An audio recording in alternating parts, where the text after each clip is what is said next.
do it. All right. Got it. Okay, I'm going to let everybody in. Okay.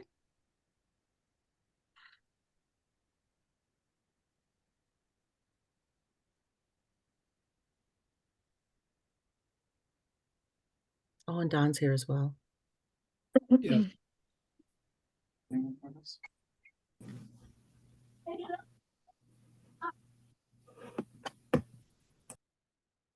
Good evening. Benvenidos todos.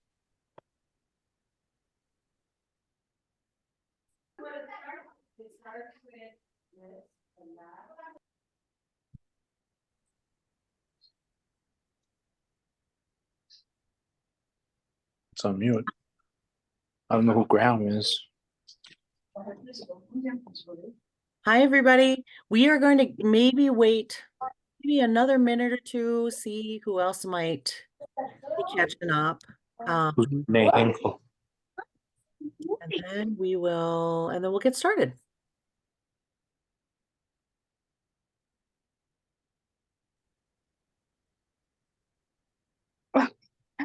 How do I mute things?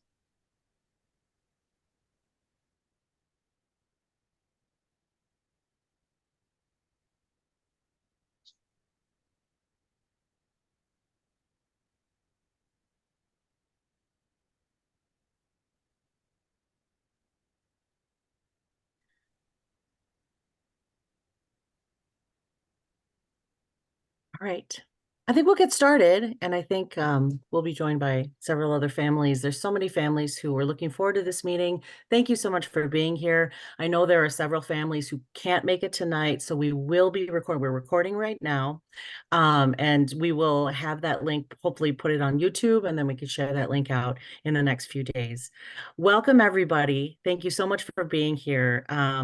This is our second Amigos Unidos parent and guardian meeting of the year. And this one's an extra special one. We have very special guests with us tonight. In addition to Mr. Gordy, we're joined by Ann Giardino. She's the principal at Oak-Land Middle School. Megan Valerius, she's our wonderful immersion teacher at Oak-Land. We're also joined by Dawn Lewick. She's here. She's from our district, and she works very closely with our immersion team. And does many wonderful things for us and with us. So welcome, Dawn. We won't do family introductions tonight. We have a nice, big, healthy group. So I think we'll just kind of dive right into it. For those of you who have never been here before, this is just a space for our emerging families to come together, to support each other, to share resources, and to really try to figure this out together. I think everyone's still figuring everything out. Our program is still very young if you look at it. But exciting things are happening, and including, of course, moving on to the middle school. And so that's what we will be mainly talking about tonight. But we just want to remind everybody that we want to keep it a positive space. We want to keep this supportive atmosphere. If you have any specific concerns or anything you'd like to discuss about the program or something about an individual classroom, that's more appropriate for sharing with either Mr. Gordy or Ms. Giardino. So we will share their email addresses. I could put it in the chat once once the program gets going. And then we'll also share it when we share the YouTube link for all families. I'm going to pass it to Mr. Gordy. He's just going to give us just an update on how everything's doing. Happy New Year to everybody. There are a lot of really wonderful changes happening, including a new building, which will very much impact our immersion program. So, Stephen, would you like to take it away? Thank you. Excuse me. Thank you, Renee, and welcome everyone. I'm so glad we're here tonight. It is really exciting to be able to talk about that. I just want to let people know that we are already into the design phase of the new building. Excuse me. If you haven't heard, we're really looking at the space on 10th and Lake Elmo Avenue. It will go to the planning committee at Lake Elmo City Council in the next couple of weeks, and then likely the end of February, early March. It'll be up at the city council for final approval. So we're moving through with that process. Today, a group of teachers toured 4 different buildings to look at what our school kind of would possibly look like and help us in developing the design. So it's been really exciting to think about what is possible. And just to let folks know, the idea at this point is to expand immersion to 3 sections when we open the new building. I know when I did the parent information night for incoming K families in December, there was some question about whether we would open it up this next school year, so the 24-25 school year, to 3 sections. And that is a decision that would be made based on enrollment. So that is not something at this time that's being looked at until we know what enrollment will be. So that is something that would come further down the line. I know I've gotten several questions about that, so just wanted to touch on that briefly. If you know of families who are interested in the program, just a reminder, the 15th is the deadline to get, January 15th, to get all your enrollment forms in. And remember, there are 2 enrollment forms that go in. You've got to submit a district enrollment form. You also have to submit a program specific application to the Amigos Unidos. And the idea would be the application would go in on before January 15th. There will be a lottery, and you can get information on that on the website. And then we will let families know sometime after February 5th. So I will stop there. If anybody has any questions about that, I'd be happy to answer.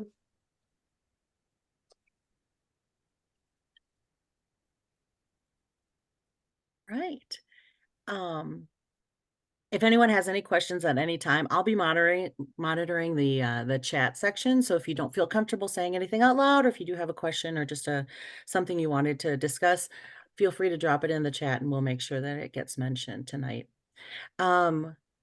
I don't know. Well, I will say this, that as a parent of a 6th grade immersion student, I've been very pleased with the way everything's been going so far. I feel like the children are very well supported, and that, for as unsure as we all were how it was going to go, I think it's going fairly well. I don't know if Ms. Giardino and Prof. V, if you guys would like to give us just an update on how everything's been going so far, how first semester went, and what your hopes are for, and what your goals are for the winter and the spring. And then we can jump into questions from parents after that. You bet. Well, first off, just hello. It's nice to meet all of you. Some of you can see your faces, some of you cannot. And special warm welcome to all the 5th grade parents out there who might be getting ready to transition on up to OMS. We're excited to have you. Megan, why don't you start off with just talking about some of the successes that you've had this fall? Where do I start? Because I've had quite a few. So, hola todos. Great to see everybody. I'm Prof. Valerius. I'm teaching the 6th grade immersion. I would say, honestly, I think I would agree with Renee very much so, that I feel like not only do I feel like our students are being supported really well, but I feel like I'm being supported very well as a teacher, especially with a brand new program. I'm working very closely with our social studies and our English language arts programs to kind of use kind of what they're doing, but kind of mold it more to the immersion program. And I've seen a lot of successes academically and socially with my group of students. Just from the beginning of the year up till now, they've made a lot of very good, amazing successes with a lot of, I think, kind of challenging work, and they've been really up to the challenge. So I'm very proud of them, and I'm hoping to continue to develop this this program more just to fit more of the dual language, because I'm kind of putting it together piece by piece. I'm very pleased with it so far, but I'm really excited to make it the best that it can be. So I only have great things to say. So I think that I agree with Megan. I think that we've had a lot of successes. I think one of the things that was a road bump that I didn't anticipate is just the physical space of the classroom. And so as we look towards like next year, enrollment's going to drive a lot, but trying to get a bigger classroom, I think is going to be something that from a logistical standpoint at OMS we'll be looking to have. Megan has done a masterful job of trying to maximizing space, but it's something that if I can find a bigger classroom, that would be something that I'd be doing for next year.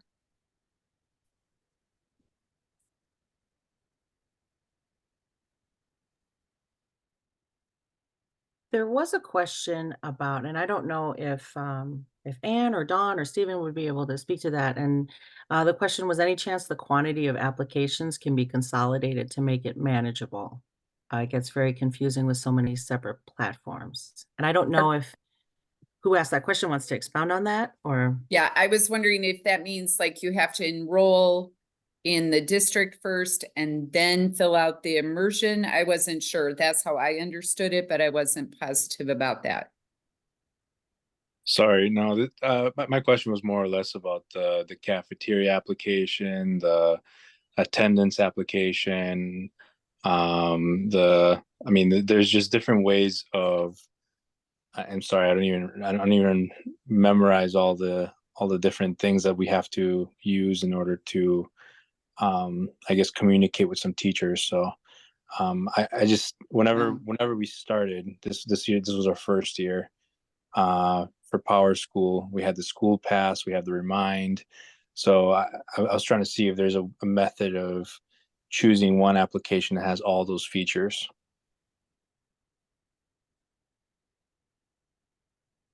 And I would just quickly add that with the student information system, or the school information system that we use, we're always looking to create efficiencies in there. So I know our technology department is kind of working on those things to make it simpler for families, because as you stated, it can get a little confusing in terms of the paperwork that teachers require, and then what's required at the district level for application. So that's always something that we're mindful of in terms of the paperwork we're sending out and what we're asking families to return.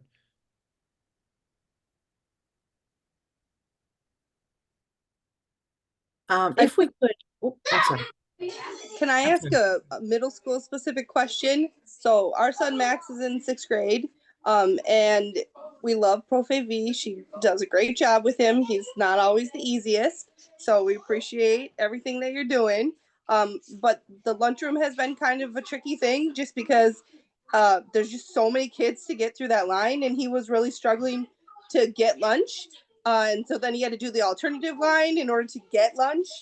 And I mean, we're happy to pay to feed him, but also he eats a lot, and the whole free breakfast and lunch is an awesome perk. And so I'm just wondering if there's been any way to get them through that lunch line faster so they can eat and get on to their next class, because that was kind of a struggle at the beginning of this year. Yeah, and that is something that we continue. What we found is that meals with soup, those are the ones where we end up going the longest. And so working I know, who would have thought, but that is the one. And so soup, orange chicken, some of our more popular meals, what we've been doing is working with our nutrition services to figure out how we can maximize the speed of going through the line. One thing that we're rolling out as a district is that we have new ID cards that you'll be seeing in the 6th grade lunchroom, where they can beep it. It sounds like a small thing, but kids having to stop depressing their number is one of the things we identified as what's really slowing down the system. And so with the new ID cards, they'll be able to beep it and then be able to move on. Okay. So we're hopeful that that introduction of that will allow for the 6th grade to be able to move a little bit faster.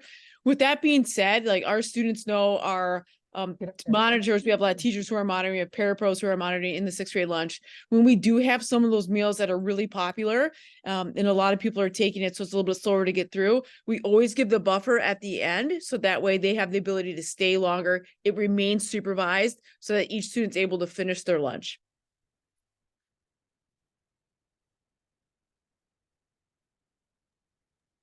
I apologize because I feel like I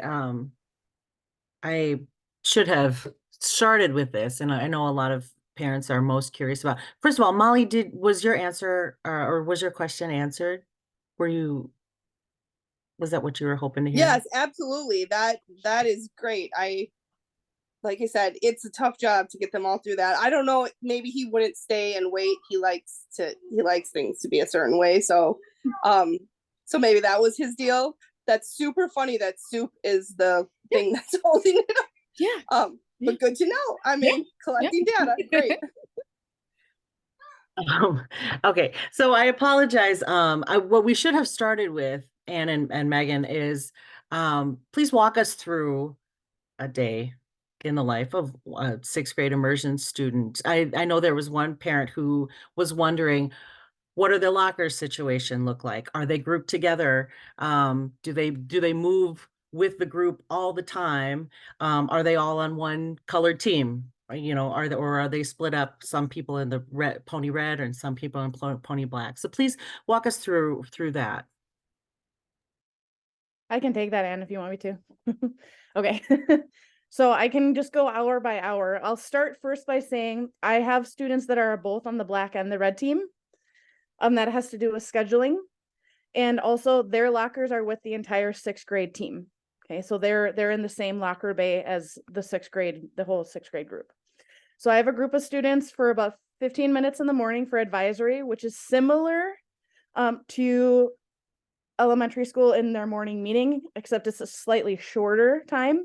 So we try to use that time to the best of our advantage to make it kind of a great way to start the day, build community, and kind of get that positive start for everyone. And after that, I have 2 sections of Minnesota studies that I teach in Spanish.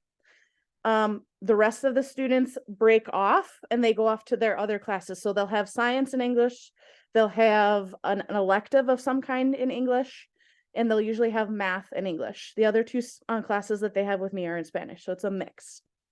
After that, we have what's known as pony time, which is kind of an extension of the advisory. It's more community building, but we try to focus also on our Wicker standards, which basically is the writing, the inquiry, collaboration, organization, and reading, so that we can do a little bit more of vertical alignment so that a lot of the teachers are doing the same thing. So the students are getting a lot of the same skills. It's kind of a quick mini lesson, allowing them to practice some of those things in that 20-minute time right before they go to lunch.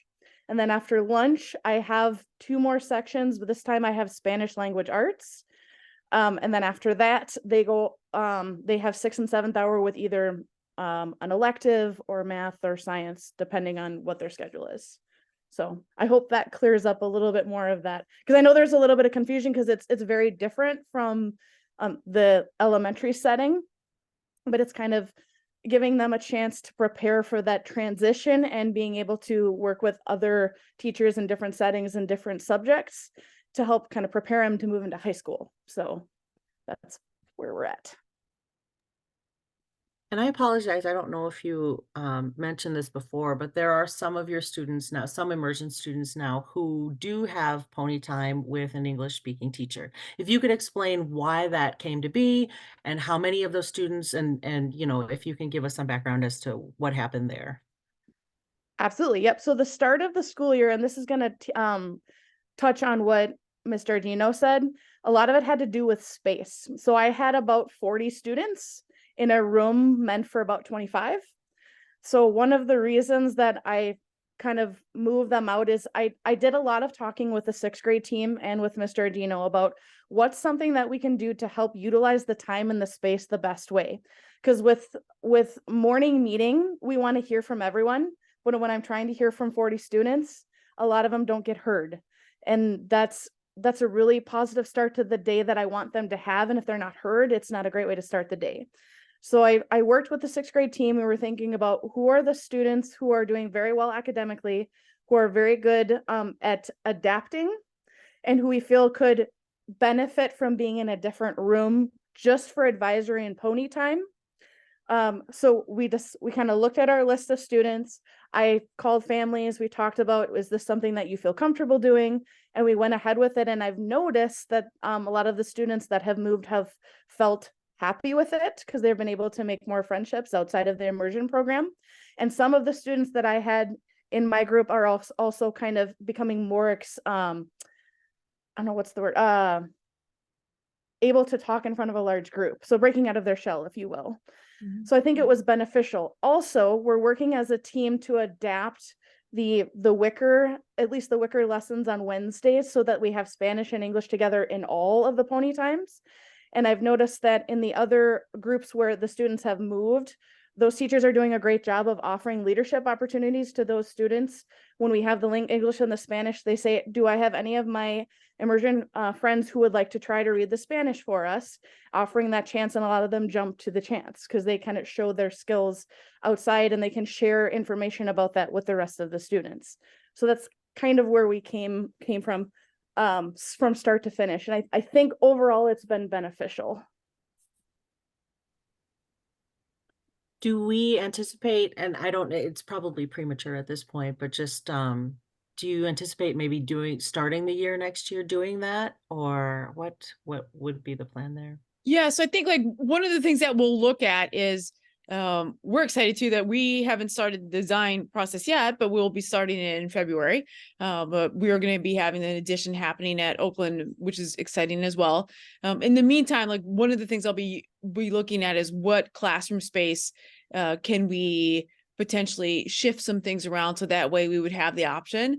We do have some classrooms at Oak-Land that would be able to manage 40 students easily. So that's something that will be done this spring into summer when we try to readjust like where some of the classes are. I agree with Megan. I think there's the benefit that we try to balance. So I think the intention would be to try to keep everyone together at the same point in time. There are some of our students who have blossomed, and with the middle school model, we want to make sure that they are also building connections beyond within the immersion, but beyond the immersion group as well, so they feel connected to the Oak-Land community as well. And Megan, I'm sorry. Go ahead, Courtney. Okay. I am interested in hearing more on how the students are doing academically, kind of being mixed in with English and Spanish classes, and like how they're doing, like how they're advancing in their Spanish, but then also like whether or not they're falling behind in English. Also kind of like what support they have on a Spanish level if they need it. Like are they able to reach out and have extra support? I have supported my classroom with my Amity intern this year, who has been very much a help. I would say, as far as advancing in Spanish, I'll know a little bit more when we take our next test. I've noticed that I don't see anyone falling behind from where they started right now. So that's where I'm at right now. I can't give you a definitive answer to that until I have more data. Okay. Okay. So. But I understand that as far as support as this in the Spanish department right now, it would be with me and Profe Raquel, who is my Amity intern. And right now it's mostly within the classroom. Okay. But on an academic level, you feel like they're still gaining the same information that the English students are getting, but in Spanish. So like in your social studies class, you feel like they're still. Yep. And actually I'm glad you brought that up, because what I'm trying to do is basically follow I'm using the same textbooks in Spanish as, for example, the social studies, and I'm working closely with that team, and we're teaching the same lessons, but I'm doing it more with an immersion lens. So they're getting the same information. Same with the language arts. I'm teaching the same skills, following the same standards, but I'm doing it through the immersion lens. I hope that makes a little more. Yeah. Yeah, And that Megan has the opportunity, and she works directly with Stephen Judge. She just so she has had we provide a PD days for Megan to be able to partner with our history, the Minnesota history, and also with our ELA. So that way, I think like within, oh, somebody's coming to say hi, within our two departments, that the amount of support and I would say tying that takes place is that we're really intentional about making sure that Megan is working and having PD time with both the US, our history department and also our ELA. Sorry, Steve. Okay. Yep. And do you And I just anticipate more wanted to, Spanish teachers? Oh, sorry. We're just wondering I if was, there's more Spanish teachers coming on. Go ahead, Stephen. I was just going to add to that around the assessment piece. This year's 6th grade cohort took the stamp test in 5th grade, and our program coordinator, Daniela Perez, who's a 4th grade teacher at Lake Elmo, is going to meet with Megan just to share, the data and the results. So there's some collaboration between the two programs as well to monitor student progress from, 5th grade into 6th grade, and to track that by using the stamp assessment, because that's aligned to the bilingual seal that, we're preparing the students to take ultimately when they're 10th grade. Okay, wonderful. Thank you. And I think Courtney had asked about staffing, any additional staffing. So what will next year look like? There was a parent that was asking, Profe V, are you going to be moving to 7th grade? Will you stay with 6th grade? When will we start searching for an additional teacher for the next group coming? And I think some of those staffing decisions are made at the district level, and so they'll be coming like, I think Dawn, probably like beginning of February is when we'll start to get our numbers. Is that correct? Our middle of February? I hope. I'm not exactly sure. I think it will be, early to mid-February, like you're saying. We're going through some priority-based budgeting, trying to see, we are very well aware that it's difficult to find immersion teachers. We want to get our posting out as early as possible. Actually, Mr. Gordy filled out an application to try to get us he can talk about this, but where we could have some candidates that are vetted, that are from Spain, that it doesn't commit us to anything, but it allows us to have that as an option, because it gets more challenging to find immersion teachers that are licensed in the right areas as well. So we know that our posting would need to be earlier. We're just looking at creative ways of thinking about how we program and what that means for staffing, if it's 1 or 2, and how we would utilize those resources between 6th and 7th grade. That's the best answer I can give you right now. And just a follow up to that, the Department of Education, Minnesota Department of Education, collaborates with the government of Spain, and there's a program called Visitante Profesores, and this is an opportunity to bring teachers from Spain to work in the United States. The Department of Education sponsors their visa, which is always the most challenging piece in this area.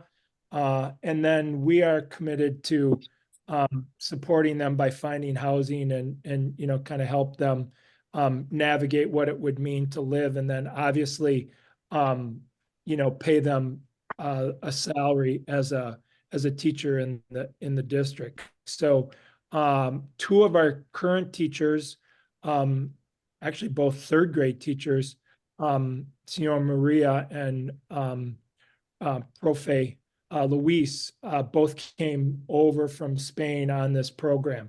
So there's quite a few students that are here in the United States, or quite a few teachers who are here in the United States from this program, and it's been really successful. Susie, you have your hand up. You have a question? Yeah, sorry. I am just wanting to kind of respond to Courtney's question about how middle schoolers are doing with the transition. And I can only speak from my daughter's experience, who is in 6th grade right now.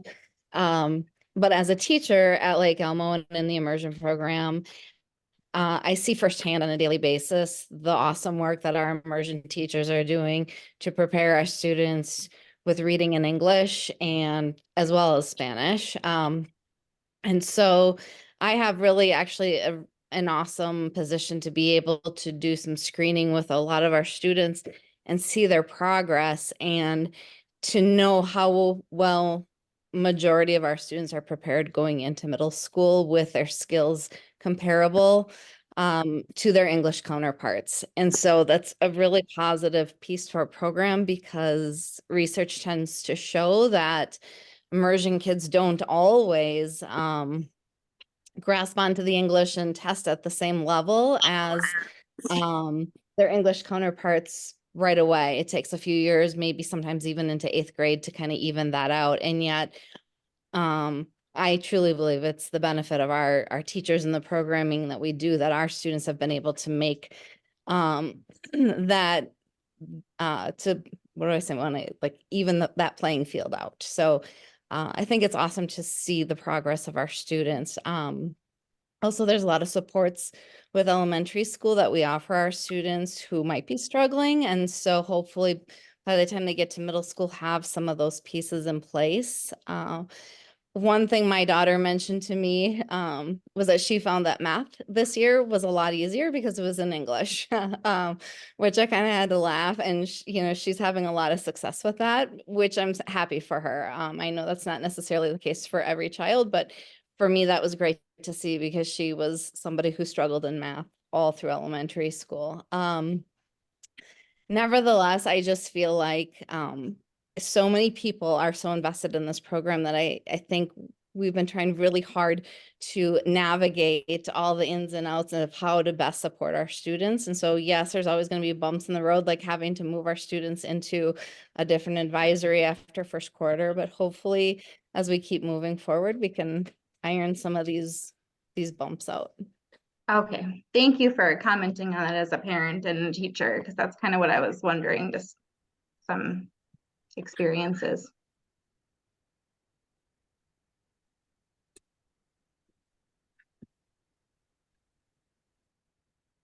Looks like Julie has her hand up. Is that Yes. right? I think Stephen was going to grab the question from Josh Nace in the chat, and then we will go to Julie's question. Yeah, so just so if people haven't seen that, just a question in regards to assessment and testing, Amigos Unidos, comparison with standard classroom experiences, there's statistically a significant difference with the number of students at risk in, say, math and reading in the elementary grades, and how can we as parents understand and interpret results in the context of participation of this program? So a couple of things I want to share, and I'm going to lean a little bit on Susie to help me out with this. Susie works as an interventionist, and she serves students who need additional support in reading. So she has the online experience around the assessments. So the first thing that I want to say is the Department of Education is responding to the READ Act, which was passed last spring in the legislative session at the state level. And part of that READ Act is requiring schools, immersion schools, to test in both languages. So we are now looking at, and we're sort of scrambling to meet the letter of the law to make sure our assessments match in both. And it's not that we haven't been assessing in both English and Spanish, it's just making sure we're meeting that requirement. As part of that, I also want to let you know that students who meet the support criteria in both math and reading have access to that in English or Spanish, depending on their specific need. So I'm sharing that information around the READ Act because there are some changes that are taking place around the specific assessments that we'll be using as we move forward. With that said, in English, we use FastBridge. Our immersion students are using that as well. We do not teach English instruction in reading or language arts until 3rd grade. So we're really not providing intervention for those students until after they've had formal instruction in that content area.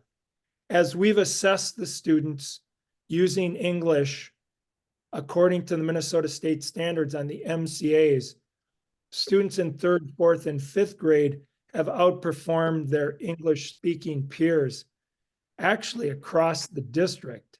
So it's the results, as Susie alluded to earlier, are really promising in terms of how our students are doing on the English end. On the Spanish end, we adopted this year what's called the MAP test. And you can comment on this. I know the middle school uses the MAP test. It's published by NWEA. And we're using the MAP test because FastBridge doesn't have a reading and an A math assessment in Spanish. So we wanted a tool that we could use to measure progress in both English and Spanish. So on the English end, we're using called FastBridge. On the Spanish end, we're using the MAP test. Those results are available to you in the portal. And if you have questions specific about any of those assessments, we have conferences in February. Feel free to talk to teachers about that. You can also call me and I can help you with that. Again, going back to that specific question, there isn't a statistically different set of students showing up for need in one language versus the other. But what I wanted to let people know is we're not looking to provide that specific intervention for students on the English end of it until after they've received formal instruction in English language arts. So that formal support in English language arts typically happens more in 4th and 5th grade than it does in the earlier grades. And again, it's just not fair to provide kids that support if they haven't had access to the instruction.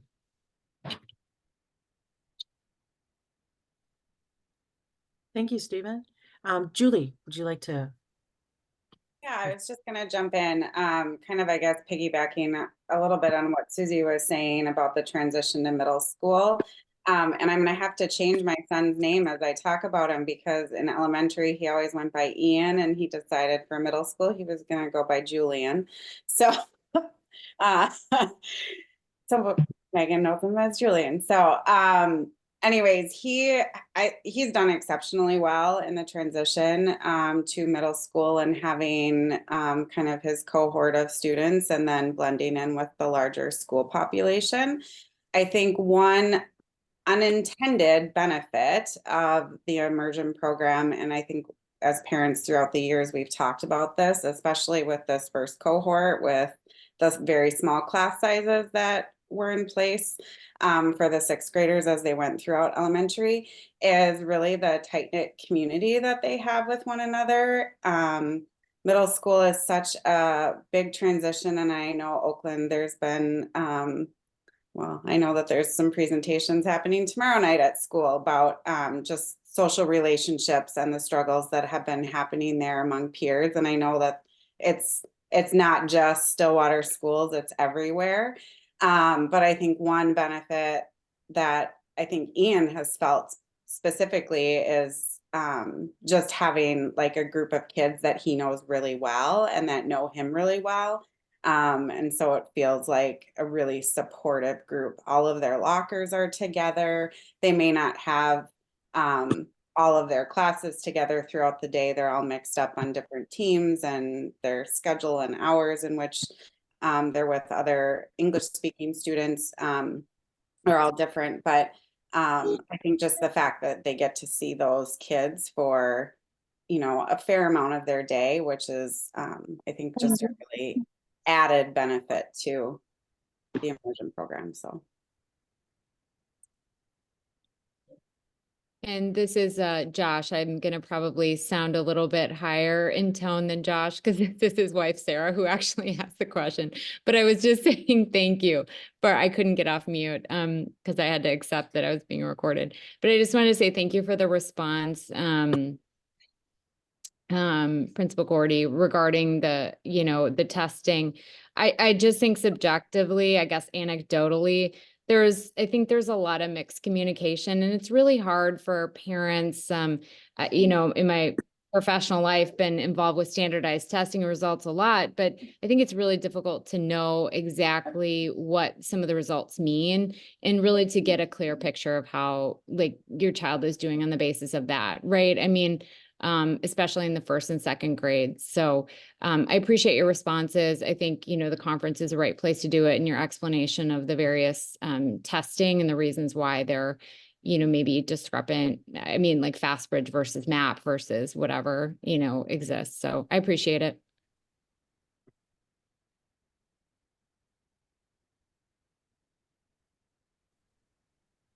If we are willing to switch gears just for a quick second, there was a question that was posed that was emailed to me beforehand, and I wanted to make sure we get to it. And I don't know if it's something that can be addressed here at this meeting, but it's about transportation. So what has Oak-Land Middle School and Stillwater Area Schools transportation team learned from this first year of busing? It says for children who are now outside of the Oak-Land Middle School busing boundary following the adjustments in 2022, is there any discussion on how to adjust busing hubs to be more inclusive of those in the eastern and western Stillwater area school boundaries outside of the north and the south, Rutherford and Brookview, that were selected this school year? I think I'll take that one. I think that's a good question. If you can send me some recommendations, and I'll put my email in the chat as well, I can bring those ideas forward. I can't make any promises. Again, we are really being mindful about cost and ways that we can save expenses.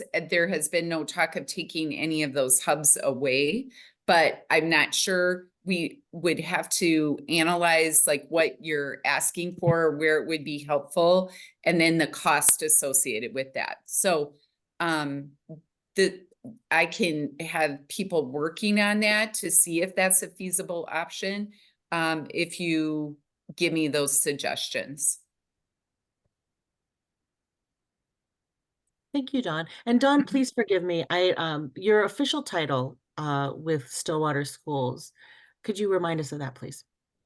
My official title is Director of Schools, and what that means, I do a lot of different things. I support all the schools, but part of and the principals, that is probably my main priority. But I have these special programs under my umbrella. So Amigos and Unidos are multilingual learners.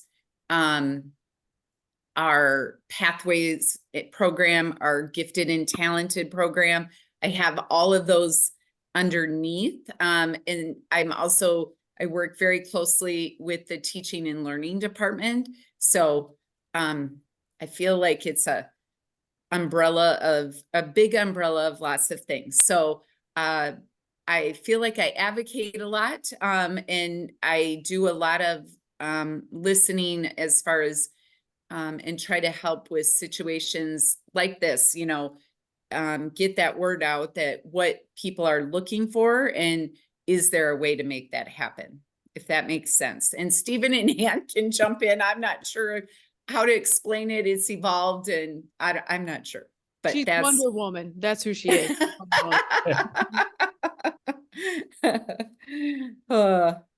But yeah, so I will pop my message in, or my email in there too, so that people can email me ideas.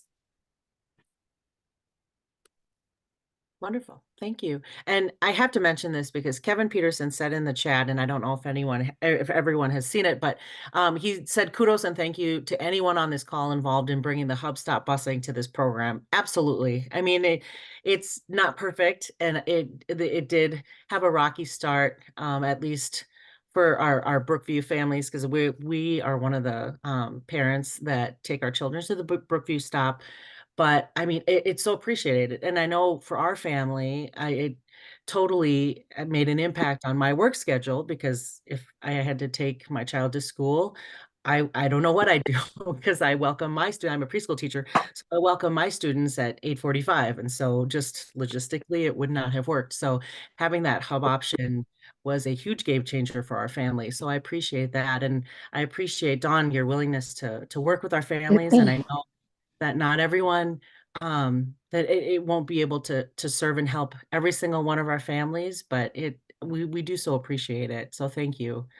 Yes, and I want to shout out to Stephen, because he was really great at the beginning of the year advocating that this was not up and running in the way that it should have been, and the communication to our Amigos and Unidos families. So he really was instrumental in helping get that, realizing that there was a glitch in our communication process, and the information not being out there to the families. So Stephen was persistent and helped really get that going too at the beginning when we did have problems. Molly had asked in the chat, is the 6th grade curriculum available digitally so it can be used via AT devices?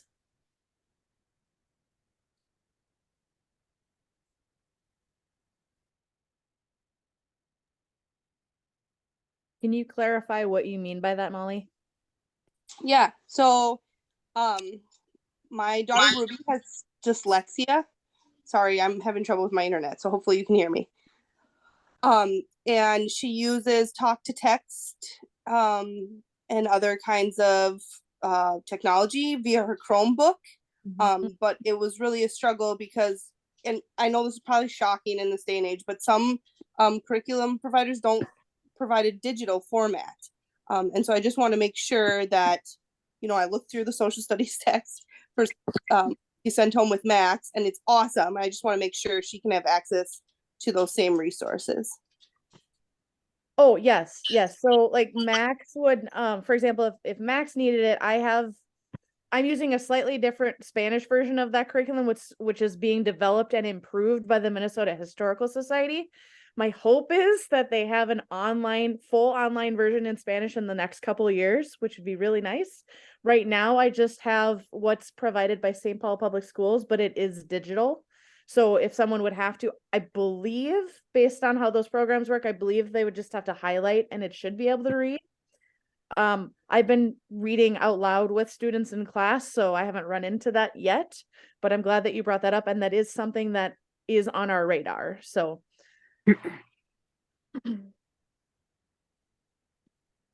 I hope that answered your question, Molly. Yeah, super. That's awesome. I know that there will be a transition meeting for students who have disabilities, but I'm really nervous about, 6 teachers, and I'm assuming 6 different curriculum. Maybe there's always that in elementary school too, but how we adapt to meet her needs and making sure that she still is able to participate. She's made a ton of progress this year. And Molly, that you hit the nail on the head there. We will have a transition meeting. I know some of the accessibility features you're talking about is something that confidently you'll be able to have that in middle school.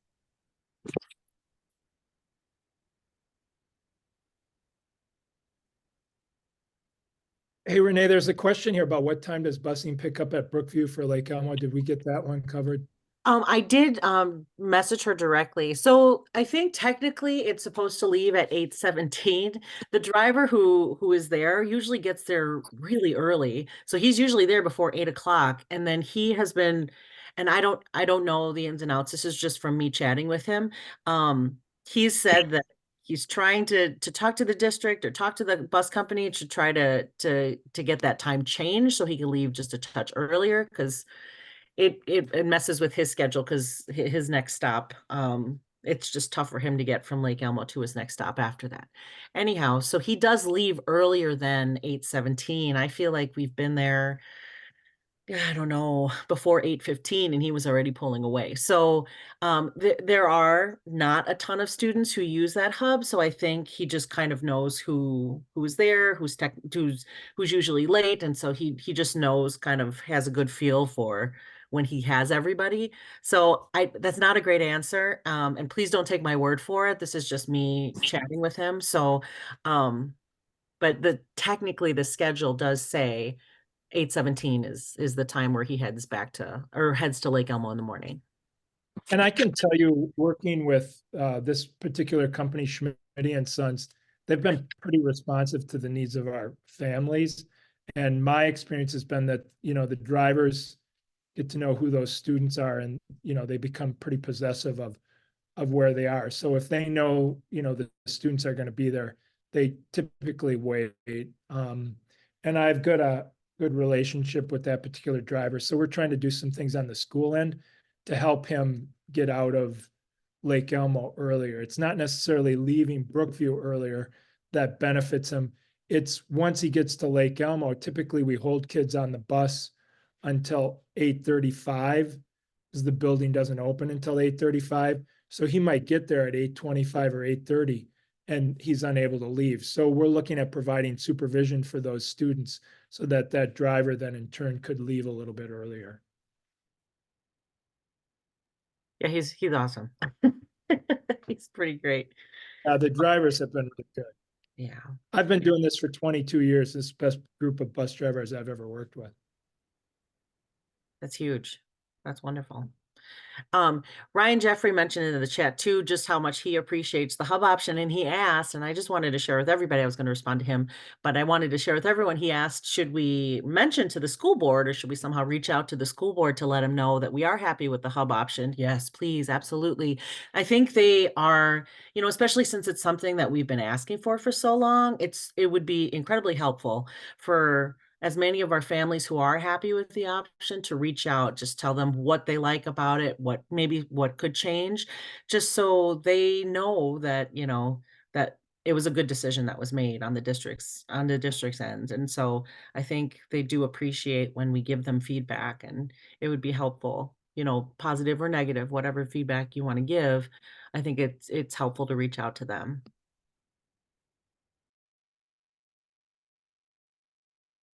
Hey, Renee, can I put a quick plug in as we, start to reach the 8:00 time? Can I put a quick plug in for Amity? Yes, please. Our Amity coordinator, Jenna Vassell, is here. And I want to let families know that we have an Amity intern from Columbia who works at Lake Elmo Elementary School. And Megan talked about the Amity intern that she has. And your intern is from Spain? Yes. Yes, yes. Madrid. Yeah. And these interns are really vital to our program. I want to remind folks that, the goal of the program includes not only the bilingual aspect, but also the bicultural, biliteracy, but that bicultural piece is so important. And if we don't have people that represent the different Spanish cultures, it's really difficult to get a full experience of that. And these Amity interns are critical to providing that. Here's the challenge with the interns. They truly are interns. They get a $300 a month stipend. And we're dependent on families to host the interns, which means that they're living with you, which is an amazing value to have that kind of exchange in your program. The hard part is the last couple of years we've really had, I'll just be honest, we've had difficulty finding support and hosts for our interns. And so we're at a point now where if we are not finding the hosts, we're just not going to be able to continue the program. So I'm really appealing to all of you to consider that. I know it's a huge ask. I want to say on the Lake Elmo part, the staff sees such a value in this that our special ed teacher, Jamie Simpson, is hosting our Amity intern, Sharon, for the second semester. So that's great that Jamie's willing to do it, but I think just for the experience of the community, it'd be nice to have them with families. Jen, if there's anything you want to add regarding the program, I'll let you speak to it. No, thank you, Mr. Gordy. I think you hit you hit it perfectly. They add so much to our program, 6th grade and at the elementary school. They help our teachers so much, and it's just so fun to see the culture, you know, the games, the music, the activities, the traditions, all that they bring to our classrooms. And so, yeah, if you know somebody, the only thing I would add is, I think, you know, I mean, certainly we'd love to have families in our program, you know, who have students in our Amigos Unidos program as hosts. But we're also open to other community members who might, you know, live nearby. You know, maybe you have a aunt and uncle, or, you know, family or friends who would be interested in hosting a college-aged intern. Let them know about it, share the word, because like Mr. Gordy said, I think the sustainability challenge is the host families. And so spreading the word is really helpful.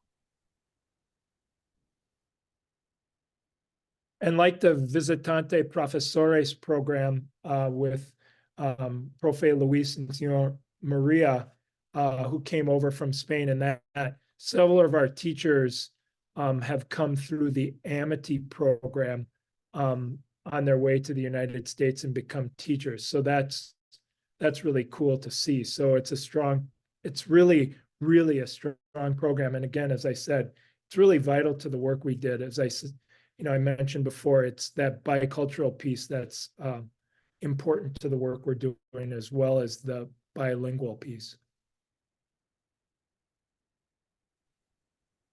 If I could just piggyback off of that, as someone from firsthand experience, Raquel is an essential piece to our program. She and I have collaborated very well. As you have said, Jenna, she's a very big help, especially to someone like myself who's putting the program together brand new. And the students absolutely love her. So she is an absolute amazing part of this program, and I can't support her more than Stephen has already said. They're amazing. They're amazing. So between now and, the middle of May, end of May, we'll be looking for families. Typically the commitment is for a semester. So we would have one family host a family or a student or an intern, excuse me, for the first semester, and ideally another for the second semester. I think Oak-Land has one family who is willing to host the intern for the entire year, which is really incredibly generous. So if you know of somebody, if you're interested, and if not, please talk it up in the community. Contact Jenna, contact me, contact Ann or Megan, and we'll get you set up. Thank you. Stephen, there was a question about whether the interns have cars. Do they have the ability to get their license or drive when they're here? They do not. Typically, they do not. It would be a rare occasion where they would have the license. So we also have what's called a TIO and TIA program.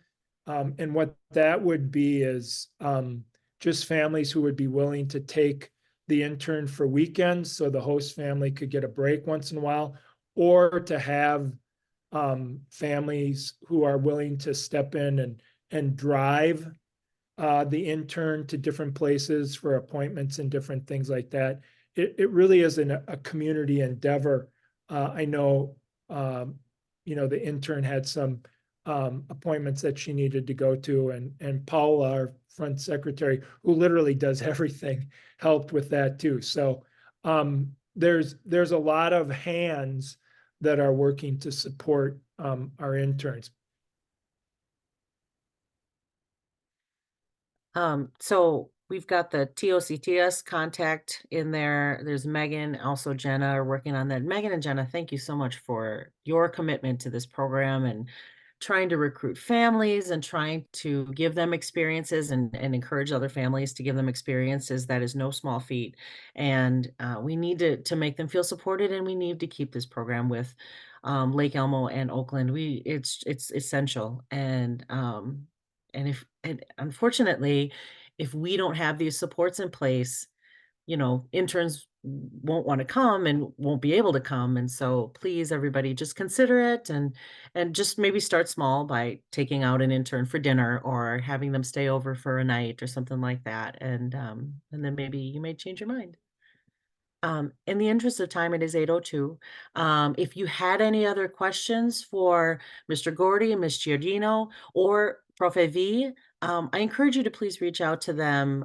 They've been so wonderful and just every question, I know I've had about a trillion, so every question I've had answered very, very quickly and thoughtfully. And so please don't hesitate to reach out to them if you have a question or any other topics you'd like us to talk about at our future meeting. I'm hoping maybe we can get another one in the next month or two. But yeah, just let me know and we can make sure to bring that up next time. If anybody has anything else to say before we wrap up.